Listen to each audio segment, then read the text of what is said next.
ஆரம்ப காலத்தில் ஒரு குரு, அப்போ ஒரு சீடன் இருந்தான். அது வேடிக்கையான குரு, வேடிக்கையான சீடன். ஒரு ஆசிரமம். ஒரு நாள் ஒருத்தன் அவசரமாக அந்த குருவை தேடி வந்திருக்கிறான். என்ன விஷயம்னு விசாரித்தார் குரு. உங்கள் சீடர் என்னை அடிச்சுட்டார் அப்படின்னு புகார் பண்ணானா அந்த ஆள். குரு சீடனை கூப்பிட்டார். அடிச்சியா இந்த ஆளை அப்படின்னு கேட்டாரான். ஆமான் இருக்கான் சீடன். ஏன் அடிச்சே அப்படின்னு கேட்டாரான்.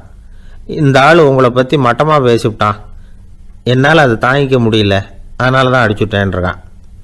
அப்படி என்ன பேசினா அப்படின்னு கேட்டாரான். உன்னுடைய குருநாதர் இப்போல்லாம் அர்த்தமில்லாமல் பேச ஆரம்பிச்சுட்டார் அப்படின்னு சொல்லிவிட்டான், அதனால தான் அடிச்சுட்டேன் அப்படின்னு நானான்.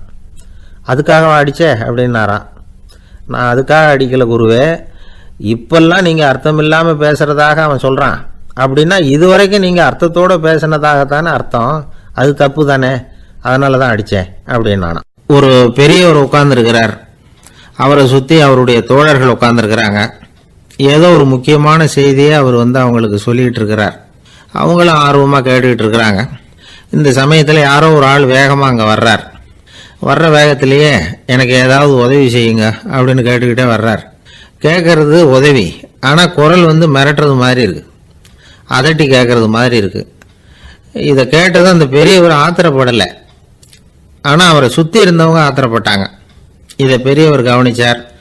கொஞ்சம் அமைதியாக இருங்கன்னார். வந்தவரை கூப்பிட்டார். அவருக்கு சில பொருள்களை கொடுத்தார். என்னங்க இப்போ உங்களுக்கு மகிழ்ச்சி தானே அப்படின்னார். அப்படின்னு அலட்சியமாக அவர் சொல்கிறார். நான் உங்களை நல்ல முறையில் நடத்தினேன்னா அப்படின்னு கேட்குறாரு அவர் மறுபடியும். அதெல்லாம் ஒன்றும் இல்லை அப்படின்னு சொல்லி அவர் சொல்லிகிட்டு இருக்கிறாரு. குரலில் கடுமை குறையில. சுற்றி இருந்தவங்களால இதை பொறுத்துக்க முடியல. கோபத்தோடு அவரை நோக்கி நெருங்க ஆரம்பித்தாங்க. பெரியவர் அவங்களையெல்லாம் தடுத்து நிறுத்தினார். வந்தவரை வாங்க என்னோட அப்படின்னு சொல்லி அழைச்சிட்டு போனார். வீட்டுக்கு போனார். அங்கே போனதும் இன்னும் சில பொருள்களை எடுத்து அவர்கிட்ட கொடுத்தார். இப்போ திருப்தி தானே, நான் உங்ககிட்ட நல்ல முறையில் நடந்துக்கிட்டேனா அப்படின்னார். அவர் முகம் இப்போ தான் கொஞ்சம் மலர்ந்தது. ரொம்ப நன்றி, இறைவன் உங்கள் குடும்பத்துக்கு எல்லா நன்மைகளையும் செய்வான் அப்படின்னு சொன்னார். இதே வார்த்தைகளை என்னுடைய தோழர்கள்கிட்டே சொல்லிட்டீங்கன்னா அவங்க கோபம் தணிஞ்சிரும், வர முடியுமான்னார். கண்டிப்பாக வர்றேன் அப்படின்னாரு. மறுநாள் காலையில் அந்த இடத்துக்கு வந்தார். அதே மாதிரி சொல்லிவிட்டு அவர் போயிட்டார். தோழர்கள்லாம் ரொம்ப வியப்போடு பெரியவரை பார்த்தாங்க. அந்த பெரியவர் தான் நபிகள் நாயகம். அவர் சொன்னார், ஒருத்தன் ரொம்ப ஆசையாக ஒரு ஒட்டகத்தை வளர்த்துக்கிட்டு வந்தான். ஒரு நாள் அந்த ஒட்டகம் கயத்தை அறுத்துக்கிட்டு ஓடி போயிட்டுது. அக்கம் பக்கத்தில் இருக்கிறவங்கெல்லாம் அந்த ஒட்டகத்தை பிடிக்கிறதுக்கு முயற்சி பண்ணாங்க. அதை துரத்திக்கிட்டு ஓடினாங்க. ஒட்டகம் தாறுமாறாக ஓட ஆரம்பிச்சிது. இந்த சமயத்தில் ஒட்டகத்தை வளர்த்தவன் அங்கே ஓடி வந்தான். நீங்கள் அதை ஒன்றும் செய்ய வேணாம், விட்டுருங்க, அதோட சுபாவம் எனக்கு நல்லா தெரியும், அதை சுலபமாக என்னோடய வழிக்கு கொண்டுட்டு வந்துட முடியும், நான் பார்த்துக்கிறேன், விட்டுருங்கோ அப்படின்னா. எல்லாரும் விலைக்கு போயிட்டாங்க. இவன் என்ன செஞ்சான் தெரியுமா? கொஞ்சம் புல்லை கையில் எடுத்துக்கிட்டு அந்த ஒட்டகத்தை நெருங்கினான். அவ்வளவுதான். அது ஓடி இவன் காலடியில் உட்காந்துக்கிட்டது. செல்லமாக அதை அப்படியே தடவி கொடுத்தான். முதுகில் ஏறி உட்காந்துக்கிட்டான். அது பாட்டுக்கு சாதுவாக நடந்து போகுது. இந்த கதையை நபிகள் நாயகம் தம்முடைய தோழர்களுக்கு சொல்கிறார். ஒட்டகத்தை மட்டும் இல்லை, சில மனிதர்களையும் கூட சில விதத்தில் அணுகிதான் அவர்களை சீர்திருத்த வேண்டியிருக்குது அப்படிங்கிறத அவங்களுக்கு உணர்த்தினார். இது ஒரு அழகான உளவியல் அணுகுமுறை. சில குடும்ப தலைவர்கள் கூட இந்த ஒட்டகம் மாதிரி நடந்துக்கிறது உண்டு, அப்புறம் அடங்கி போகிறதும் உண்டு. ஒரு குடும்ப தலைவர் காலையில் எழுந்திரிச்சதுலேருந்து சத்தம் போட்டு கத்திக்கிட்டு இருப்பார். பக்கத்தில் இருந்தவங்கலாம் ஓடி போய் சமாதானம் பண்ணி பார்த்தாங்க. அவர் ஓயறது மாதிரி தெரியல. கடைசியில் அவர் மனைவி வந்தாங்க. நீங்கள் எல்லாம் விலைக்கு போயிடுங்க, அவர் சுபாவம் எனக்கு தெரியும், நான் பார்த்துக்கிறேன் அப்படின்னாங்க. சரின்னு எல்லாரும் போயிட்டாங்க. சாயந்தரமாக பார்க்குறாங்க, அவர் சத்தம் இல்லாமல் ஒரு மூலையில் உட்காந்துருக்கிறார். ரொம்ப சாதுவா. ஆச்சரியமாக இருந்தது. என்னம்மா பண்ணீங்கன்னு கேட்டாங்க. அது ஒன்றும் இல்லைங்க, ஒரு வேளை சாப்பாட்டை நிறுத்தினேன், பட்னி போட்டேன், அவ்வளவுதான் அப்படின்னாங்க அந்த அம்மா. இன்பம் துன்பம் இது ரெண்டும் சேர்ந்தது தான் வாழ்க்கை. இது எல்லாரும் சொல்லிகிட்டு இருக்கிற ஒரு உண்மை. அது சரி, இது ரெண்டும் வர்றதுக்கு என்ன காரணம்? துறவி ஒருத்தர் யோசித்து பார்த்துருக்கார். இன்ப துன்பம் தோன்றுவதற்கு முக்கியமாக 6 காரணங்கள் உண்டு அப்படிங்கிறார் அவர். அது என்னங்கிறத நாமளும் தெரிஞ்சு வச்சுக்குவோமே. இப்போ முதல் காரணம் சுயநலம். ஒரு தாயார் தன்னுடைய சுயநலம் கருதி தன்னுடைய மகன் இன்பமாக இருக்கணும்னு ஆசைப்படுறாங்க. மகனும் அப்படியே ஆசைப்படுறான். அதனால் தாயாரின் இன்ப துன்பங்களை பார்த்துட்டு மகனும் இன்ப துன்பம் அடையிறான். அந்த அம்மாவுக்கும் அதே நிலைமை தான். ரெண்டாவது காரணம் உறவு. நான் துறவியான பிறகு கூட உறவுங்கிற காரணத்தினால தான் தாயாருடைய சுக துக்கங்களை கண்டு நானும் சுக துக்கம் அடைகிறேன். என் தாயாருடைய நிலைமையும் இதுதான் அப்படிங்கிறார் ஒரு துறவி. மூணாவது காரணம் என்னென்னா அறிமுகம். எனக்கு அறிமுகமான ஒருத்தரை ரயில் நிலையத்தில் சந்திக்கிறேன். அவர் தன்னுடைய பணப்பையை எங்கேயோ தொலைச்சி விட்டு வருத்தப்பட்டுக்கிட்டு இருக்கிறார். நானும் வருத்தப்படுறேன். அந்த சமயத்தில் யாரோ ஒருத்தர் இதுதானே அவங்க பணப்பை அப்படின்னு சொல்லி கொண்டாந்து நீட்டுறார். பணப்பையை தொலைச்சவர் சந்தோஷப்படுறார், நானும் சந்தோஷப்படுறேன். இது அந்த துறவி சொல்கிற அனுபவம். நாலாவது காரணம் என்னென்னா கருணை. எனக்கு முன்னே பின்னே தெரியாத ஒருத்தனை யாரோ ஒருத்தன் அடித்து காயப்படுத்தி போடுறான். கருணை காரணமாக நான் அதுக்காக துக்கப்படுறேன். அஞ்சாவது காரணம் எதையும் நம்புறது. ஒரு பசுமாட்டை ஒரு முரணை அடிச்சுக்கிட்டு இருக்கிறான் அப்படின்னு ஒருத்தர் வந்து நம்மகிட்ட சொல்கிறாருன்னு வைங்க, உடனே நான் துக்கப்படுறேன். இன்னொருத்தர் வந்து அந்த முரணனை போலீஸ்காரங்க பிடிச்சிட்டு போயிட்டாங்கன்னு சொல்லி சொல்கிறாரு, நான் உடனே சந்தோஷப்படுறேன். மூணாவதாக ஒருத்தர் வந்து முதல் 2 பேரும் சொன்னது பொய்யுங்கிறார். அப்போ நான் இன்ப துன்பம் ரெண்டுமே இல்லாமல் நிம்மதியாக இருக்கிறேன். இது ஒரு விதம். அடுத்தது 6வது காரணம் என்னென்னா தன்மயமாகுதல். ஒரு நாவல் படிச்சுக்கிட்டு இருக்கிறோம், அதில் வர்ற பாத்திரங்களோடு நாம் ஒன்றி போயிடுறோம். அதில் வர்ற பாத்திரங்கள் சிரிச்சுதுன்னா நாமளும் சிரிக்கிறோம், அது அழுதுன்னா நாமளும் அழறோம். அதெல்லாம் வந்து அந்த துறவி சொல்கிற அனுபவ உண்மைகள். இன்ப துன்பம் இது ரெண்டும் தோன்றுவதற்கு சுயநலம், உறவு, அறிமுகம், கருணை, எதையும் நம்புறது, தன்மயமாகிறது, இது எல்லாம் தான் முக்கிய காரணம் அப்படின்னு அவர் சொல்கிறார். ஆகக்கூடி ஒட்டு மொத்தமாக யோசனை பண்ணி பார்த்தா பிற பொருள்கள் மீது பற்றுதல் காரணமாக தான் நாம் வந்து இன்ப துன்பம் அடையிறோம் அப்படிங்கிறத புரிஞ்சிக்க முடியுது. மனுஷன் வந்து இன்ப துன்பம் அடையிறதுக்கு 7வது காரணம் கூட ஒன்று உண்டு அப்படின்னு சொல்லிகிட்டே வந்தார் ஒருத்தர். அது என்ன அப்படின்னு கேட்டோம். அதுதான் சார் இந்த நீங்கள் சொல்லிட்டு வர்ற இன்று ஒரு தகவல்னார். எப்படி சொல்கிறீங்கன்னு கேட்டோம். இன்று ஒரு தகவல் கேட்க ஆரம்பிக்கிறப்போ மனசில் இன்பம், ஆரம்பித்த உடனே இது ஏற்கனவே கேட்ட சமாச்சாரமாச்சே அப்படின்னு நினைக்கிறப்போ துன்பம் அப்படின்னு அதுக்கு ஒரு விளக்கம் கொடுத்தார். ஊரில் ஒரு ஞானி இருந்தார். ஒரு நாள் அவரை தேடிட்டு ஒருத்தர் வந்தார். வந்தவர் ஞானியை பார்த்து ஒரு கேள்வி கேட்டார். ஐயா, உங்களுடைய சாதனை என்ன? இதுதான் அவர் கேட்ட கேள்வி. இதை கேட்டதும் அந்த ஞானி நிமிர்ந்து இவரை பார்த்தார். அப்புறம் சொன்னார், அது ஒன்றும் பெரிய விஷயம் இல்லை, அது ரொம்ப எளிமையான ஒன்று. எப்போ எனக்கு பசிக்குதோ அப்போ நான் சாப்பிட்ருவேன், எப்போ எனக்கு தூக்கம் வருதோ அப்போ நான் தூங்கிடுவேன், அவ்வளவுதான் அப்படின்னார். கேள்வி கேட்டவர் ஒரு மாதிரி ஆயிட்டார். ஐயா, இதே தானே நாங்களும் செய்கிறோம், இதுல என்ன அதிசயம் இருக்கு அப்படின்னார். இப்ப அந்த ஞானி சொன்னாராம், இங்கதான் நீங்க தப்பு பண்றீங்க அப்படின்னாராம். அப்படியான்னாரு இவர். ஆமா அப்படின்னாராம். நீங்க செய்யற தவறு எனக்கு புரியுது. ஏன்னா நான் வந்து உங்களை மாதிரி நான் வந்து வாழ்ந்து பார்த்துருக்கிறேன். அதனால என்னுடைய அனுபவத்துல உங்களுக்கும் எனக்கும் உள்ள வித்தியாசத்தை உணர முடியுதுன்னாரா. என்ன சொல்றீங்க, எனக்கு ஒன்றும் புரியலையேன்னாரா இவரு. இதை பாருங்க, சாப்பிடுறதுங்கிறது நாம 2 பேருக்கும் பொதுவான ஒரு காரியம்தான். ஆனா நீங்க சாப்பிடுறதுக்கும் நான் சாப்பிடுறதுக்கும் வித்தியாசம் இருக்கு அப்படின்னாராம். என்ன வித்தியாசம்னு கேட்டிருக்கார். நீங்க பசி இல்லாத பொழுது சாப்பிடுறீங்க, இப்போ சாப்பிடுற நேரம் வந்துட்டுது அப்படிங்கிறதுக்காக சாப்பிடுறீங்க. சாப்பாடு ருசியா இருக்கு அப்படிங்கிறதுக்காக சாப்பிடுறீங்க.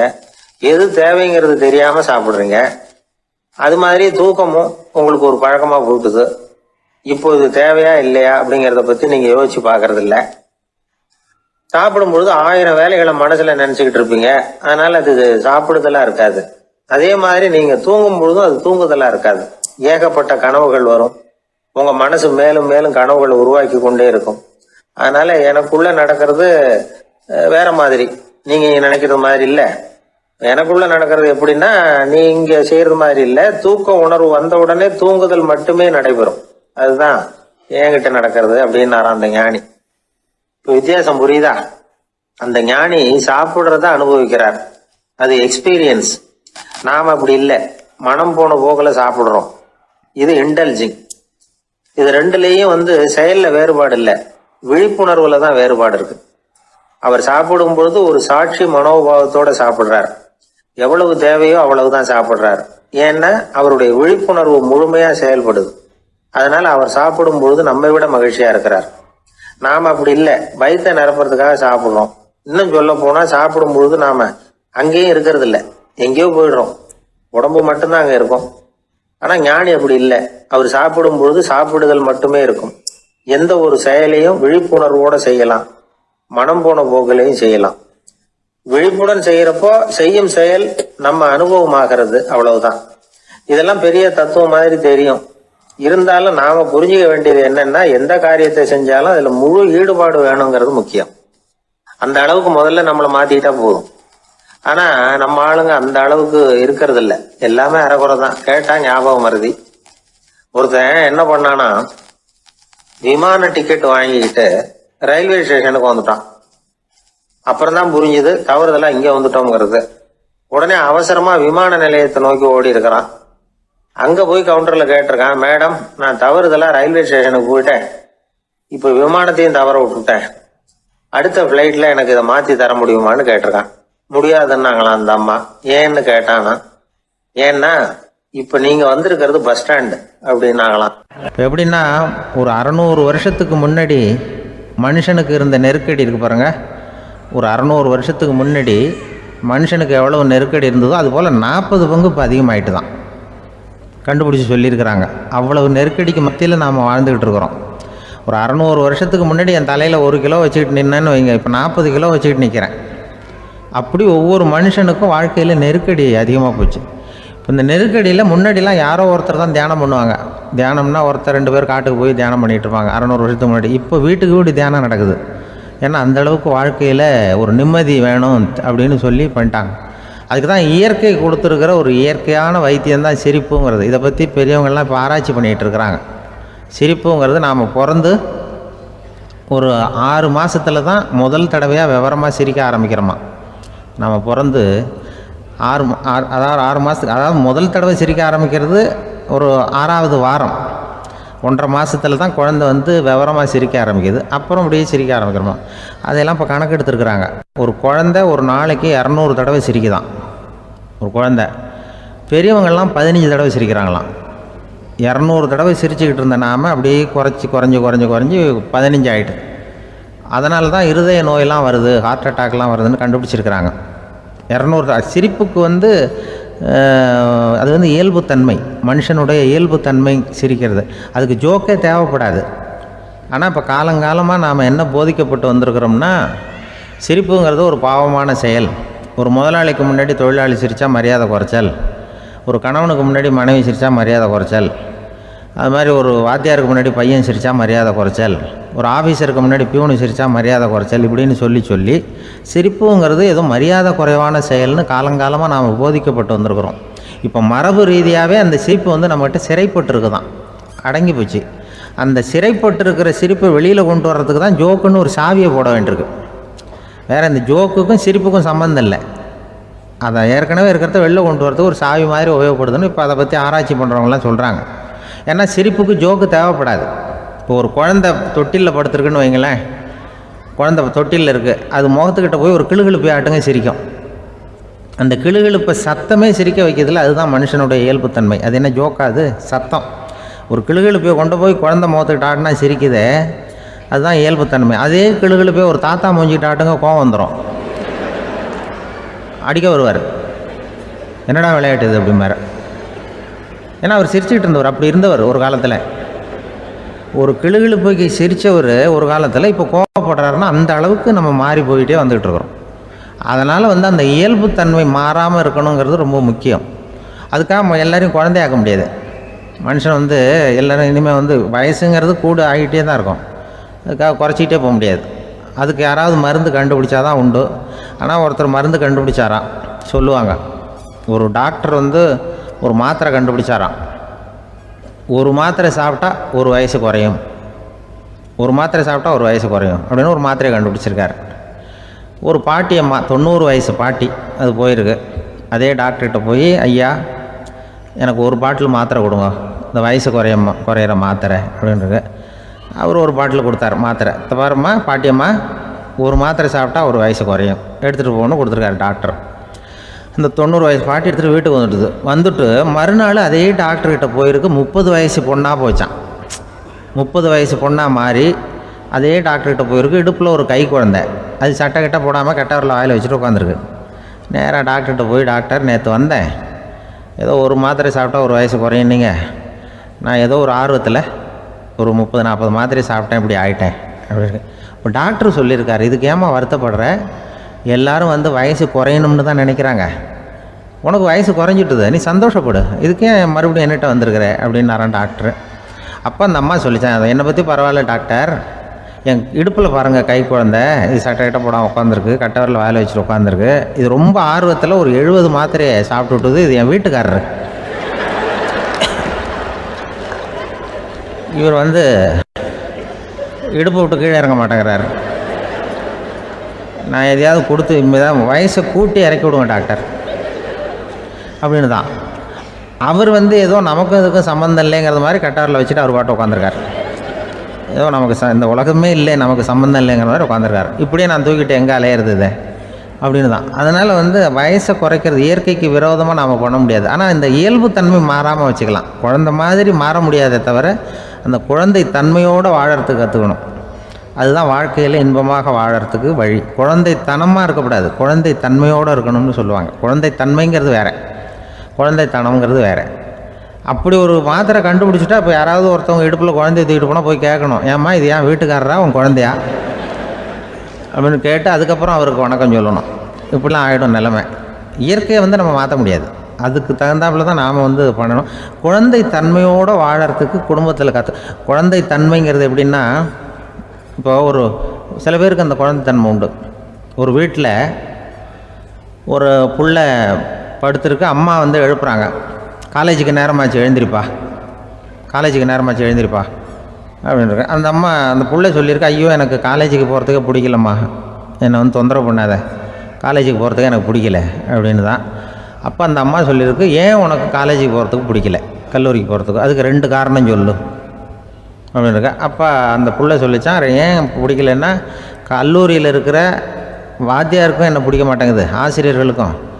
2வது காரணம், கல்லூரியில் படிக்கிற மாணவர்களுக்கும் என்ன பிடிக்கல, அதனால் நான் காலேஜுக்கு போக மாட்டேன்ற குழந்தை புள்ள சொல்லியிருக்கு. அம்மா வந்து அப்படிலாம் நீ இதுக்காக போகாமல் இருக்கக்கூடாது, நீ போய் தான் ஆகணும் அப்படின்னு பிடிவாதமாக அந்த அம்மா பிள்ளைய எழுப்புனாங்களாம். சரி நான் எதுக்கு காலேஜ் போகணும்னு சொல்கிறேன், அதுக்கு நீ 2 காரணம் சொல்லு அப்படின்னு தான் அந்த புள்ள. அப்போ அந்த அம்மா சொன்னாங்களாம், நீ ஏன் காலேஜுக்கு போகணும்னா முதல் காரணம் உனக்கு வயசு 52, 2வது காரணம் நீ தான் பிரின்சிபால் அப்படின்னு தான். என்ன இருந்தாலும் அவங்க அம்மாவுக்கு அது புள்ள தானே, அதுதான் குழந்தைத்தன்மைங்கிறது. 52 வயசுலேயும் குழந்தைத்தன்மையோடு இருக்கார் பாருங்கள், அதுதான் அந்த குழந்தைத்தன்மையோடு வாழறது தான் வெற்றிக்கு வழின்னு சொல்லுவாங்க. சீடன் வெளியூர் புறப்படுறதுக்கு தயாராக இருந்தான். ரொம்ப தூரம் போக போகிறான், திரும்பி வர நாளாகும். புறப்படுறதுக்கான ஆயத்த வேலைகளில் ஈடுபட்டிருந்தான். அந்த சமயம் பார்த்து இன்னொரு சீடன் அவங்கிட்ட வந்தான். நம்ம குரு உன்னை அழைச்சிட்டு வர சொன்னார் வா அப்படின்னு கூப்பிட்டான். இவன் உடனே புறப்பட்டு போனான். குருநாதரை பார்த்தான், அவர் காலில் விழுந்து வணங்கினான். வணங்கிவிட்டு எழுந்திரிச்சான். அவ்வளவுதான்.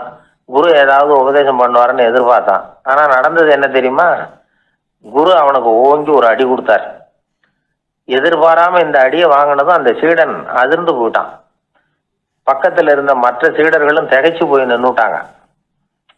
அடி வாங்கின சீடனுக்கு மனசுக்குள்ள குழப்பம், நாம என்ன தப்பு பண்ணணும், புறப்படுற நேரத்துல இப்படி குரு கிட்ட அடி வாங்குற மாதிரி ஆயிட்டுதே அப்படின்னு நினைச்சு மனசுக்குள்ள ரொம்ப வேதனைப்பட்டான். கொஞ்சம் துணிச்சலை வரவழைச்சுக்கிட்டு குருநாதர்கிட்டயே கேட்டுட்டான், சுவாமி நான் என்ன தப்பு பண்ணினேன், என்னை இப்படி அடிச்சுட்டீங்களே, ஒரு வார்த்தை கூட உங்களை எதிர்த்து நான் பேசினது இல்லையே, இவ்வளவு காலமா உங்க விருப்பத்துக்கு விரோதமா ஒரு காரியம் கூட நான் செஞ்சது இல்லையே, வந்ததும் வராததுமா ஒண்ணுமே சொல்லாம என்ன அடிச்சுட்டீங்களே, குருவே நான் செஞ்ச குற்றம் தான் என்ன அப்படின்னு கண்ணீரோட பரிதாபமா கேட்டானா அந்த சீடன். ஆனா அந்த குரு முகத்துல கொஞ்சம் கூட கோபம் இல்லை.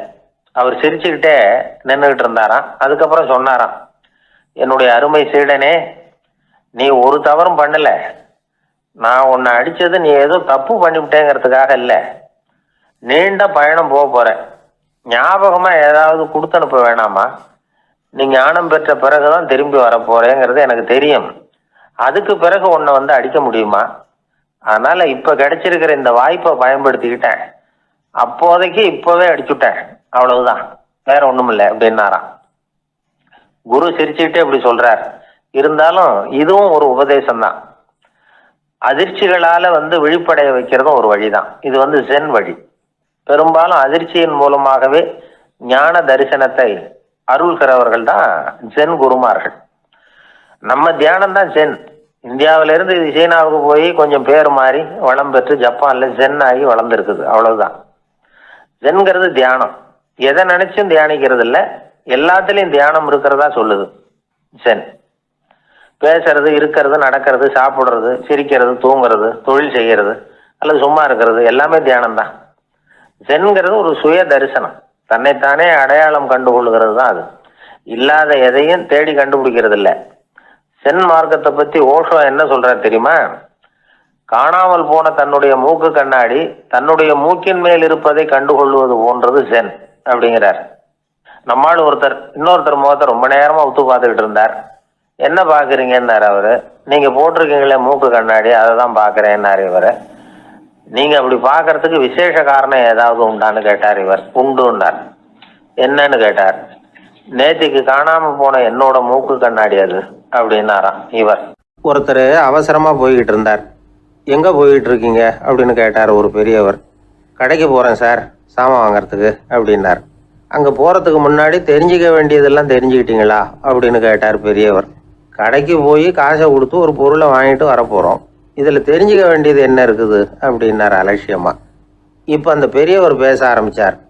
இந்த உலகத்துல எந்த ஒரு செயல்ல இறங்குறப்பவும் நாம நல்லா ஆலோசனை பண்ண வேண்டிய விஷயம் 5 அப்படின்னார். உதாரணமா, ஒருத்தன் கடைக்கு போய் ஏதோ ஒரு பொருளை வாங்கிட்டு வர போறான்னு வச்சுக்கோங்களேன். அப்போ கூட அவன் 5 விஷயங்களை பற்றி தெரிஞ்சுக்க வேண்டியிருக்குது அப்படிங்கிறார் அவர். முதல்ல அந்த பொருள் எப்படிப்பட்டது அப்படிங்கிறத தெரிஞ்சுக்கணும். ரெண்டாவதா தன்னை பற்றியும் தெரிஞ்சுக்கணும். அப்போ தான் அந்த பொருள் தனக்கு தேவையா இல்லையா அப்படிங்கிறத புரிஞ்சுக்க முடியும். மூணாவதா தெரிஞ்சுக்க வேண்டியது ஒன்று இருக்குது. அது என்னன்னா, அந்த பொருளை அடையறதுக்கு வழி என்ன அப்படிங்கிறத தெரிஞ்சுக்கணும். அதாவது எவ்வளவு பணம் கொடுத்தா அது கிடைக்கும், இது மாதிரியான விஷயங்கள். நாலாவதா அந்த பொருளை அடையிறது மூலமா நாம் அடையக்கூடிய பயன் என்ன அப்படிங்கிறதையும் உணரணும்.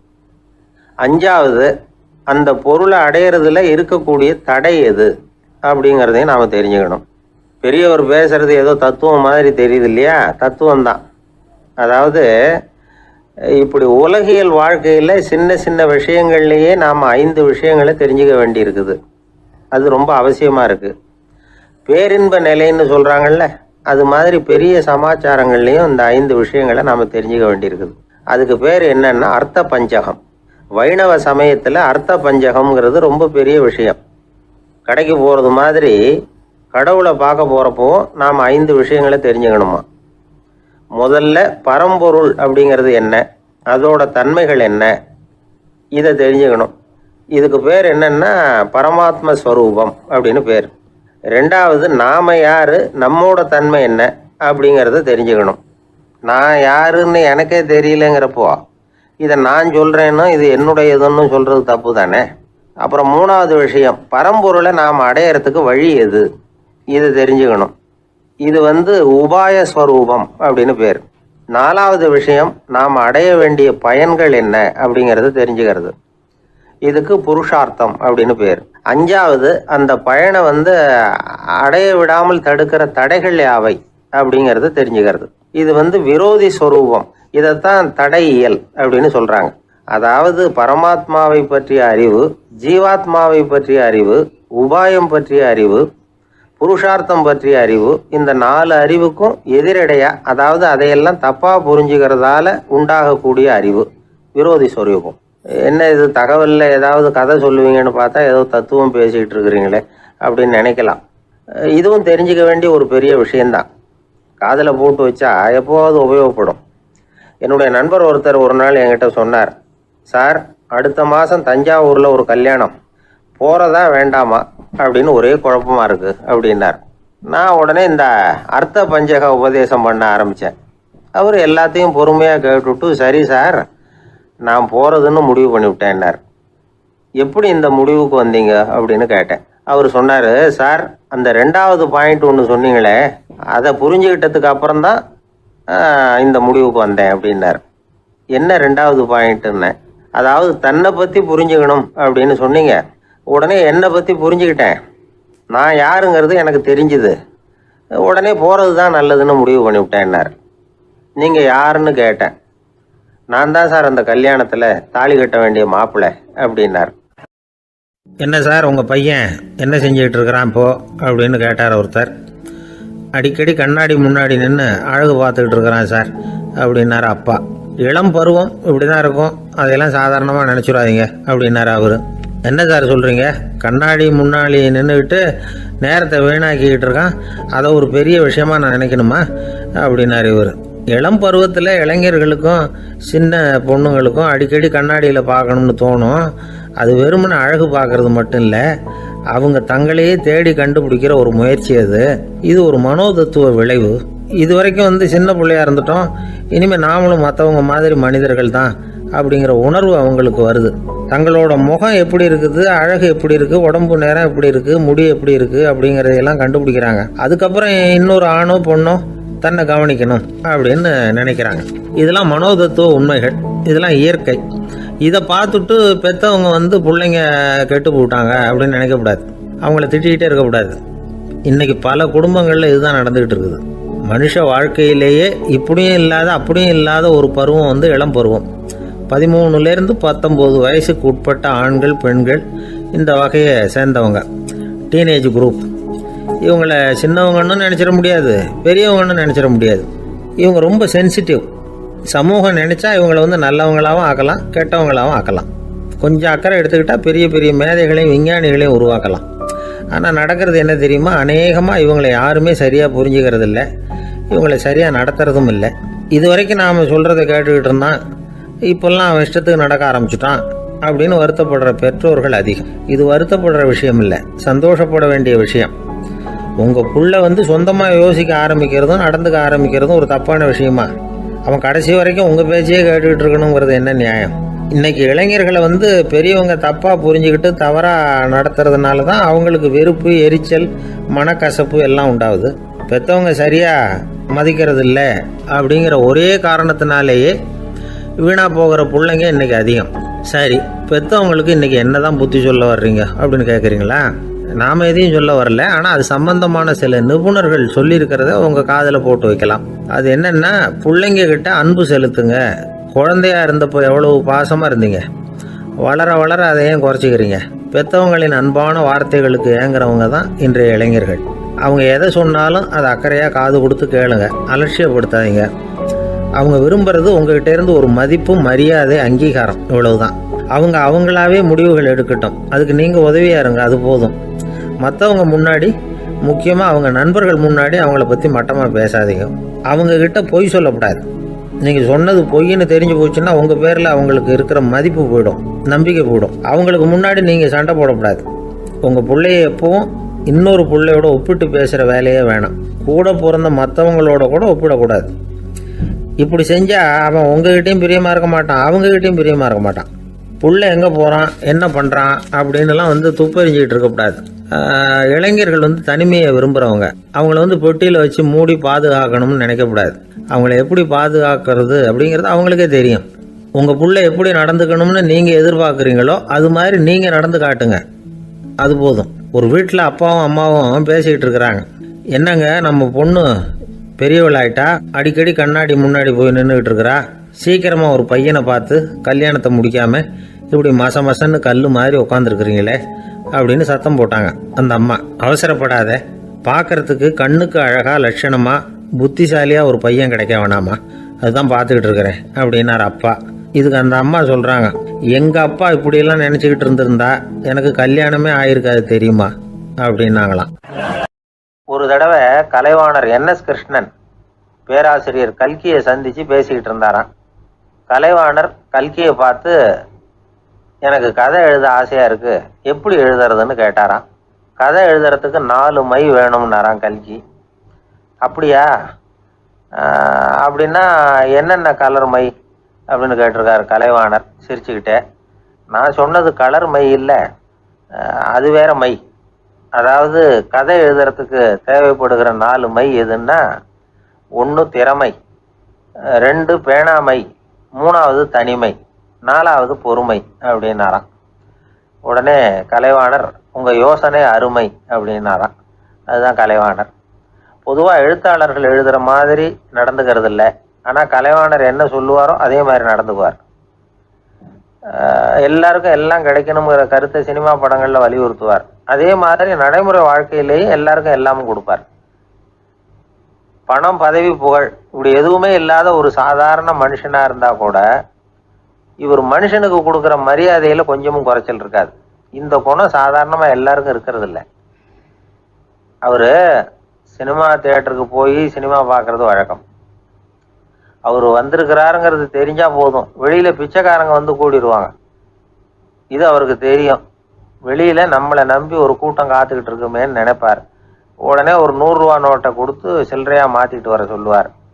படம் முடிஞ்சு வெளியில் வர்றப்போ சில்லறையோடு வருவார். எல்லாருக்கிட்டையும் கொடுத்துருவார். ஏன்னா எல்லோரும் தேடிட்டு வருவாங்க அவரை. என்ன எல்லாரும் சௌக்கியமாக இருக்கிறீங்களா அப்படின்னு பிரியமாக விசாரிப்பார். ஏதோ ரொம்ப நெருங்கின சொந்தக்காரங்களை விசாரிக்கிறது மாதிரி விசாரிப்பார். தன்கிட்ட இருக்கிற சில்லறையை எல்லாருக்கும் சமமாக பிரித்து கொடுத்துட்டு தான் அங்கேருந்து புறப்படுவார். ஒரு நாள் அது மாதிரி புறப்படுற சமயத்தில் ஒரு சின்ன பையனுக்கு சில்லறை எதுவும் கிடைக்கல கொடுக்கறதுக்கு. இது கலைவாணருக்கு தெரியாது. காரில் ஏறி புறப்பட்டு போயிட்டார். அந்த பையன் காரை பிடிச்சிக்கிட்டு பின்னாடியே ஓடியாந்துருக்கிறான். ஐயா, நீங்களே இல்லைன்னு சொன்னால் நான் என்ன பண்ணுறது? இன்னைக்கு பட்னி தான், அம்மாவுக்கு வேற உடம்பு சரியில்லை அப்படின்னு கத்திக்கிட்டே ஓடியாந்தானா. கலைவாணர் கவனிச்சுட்டார். உடனே காரை நிறுத்த சொன்னார். இறங்கினார். அந்த சின்ன பையனை கட்டி பிடிச்சிக்கிட்டு என்னை மன்னிச்சுக்கப்பா, நான் கவனிக்காமல் வந்துட்டேன் அப்படின்னு சொல்லி அழ ஆரம்பிச்சிட்டாராம். இன்னொரு தடவை இதே மாதிரி ஒரு தியேட்டர்லேருந்து வெளியில் வந்திருக்கிறார். ஒரு ஆள் அவர்கிட்ட வந்து நின்றுருக்கார். அவர் கொடுக்கறதுக்கு இவர்கிட்ட பணம் இல்லை. பணம் இல்லையாப்பா அப்படின்னாராம். உங்ககிட்டயே இல்லையா அப்படின்னாராம் அவர். கலைவாணருக்கு மனசு ரொம்ப சங்கடமாக போச்சு. உடனே புறப்பட்டு வீட்டுக்கு போனார். அங்கே இங்கே தேடி பார்த்து அங்கே இருந்த கொஞ்சம் நெஞ்ச சில்லறையை எடுத்தார். காரு டிரைவரை கூப்பிட்டார். தியேட்டர் வாசலில் நின்றுக்கிட்டு இருந்த ஆசாமியோட அங்க அடையாளங்களை சொன்னார். காரை எடுத்துகிட்டு போய் அந்த ஆளை கண்டுபிடிச்சி இந்த காசை கொடுத்துட்டு வா அப்படின்னு அனுப்பி வச்சாராம். பிச்சை போடுறதுக்காக காரை அனுப்புனதாக வேற யாரை பற்றியாவது நீங்கள் கேள்விப்பட்டிருக்கிறீங்களா? அவர் ஒரு வித்தியாசமான மனிதர், வித்தியாசமான கலைஞர். கலைவாணரோட சகோதரர் கல்யாணம் நடந்தது. அதில் தியாகராஜ பாகவதர் கச்சேரி முடிஞ்ச உடனே அதில் சம்பந்தப்பட்ட கலைஞர்களுக்கெல்லாம் கலைவாணர் பரிசுகள் கொடுக்குறார். அந்த கச்சேரியில் கடம் வாசித்தவருக்கு மட்டும் மற்ற எல்லாருக்கும் கொடுத்ததை விட பெருசாக ஒரு வெள்ளி கோப்பையை பரிசாக கொடுத்தாராம். மற்றவங்களுக்கெல்லாம் சின்னதாக கொடுத்துட்டு கட வித்துவானுக்கு மட்டும் பெருசாக பரிசு கொடுக்குறீங்களே ஏன்னு கேட்டிருக்கிறாங்க. அதுக்கு கலைவாணர் விளக்கம் கொடுத்தாராம். இப்பெல்லாம் ரயிலில் கூட்டம் அதிகங்கிறது உங்களுக்கு எல்லாருக்கும் தெரியும். இந்த வித்வான் இவ்வளவு பெரிய மண்பானையை ரயிலில் ரொம்ப பத்திரமா உடையாம ரொம்ப தூரத்திலேருந்து கொண்டு வந்திருக்கிறாரே, அது என்ன சாமானியமான காரியமா?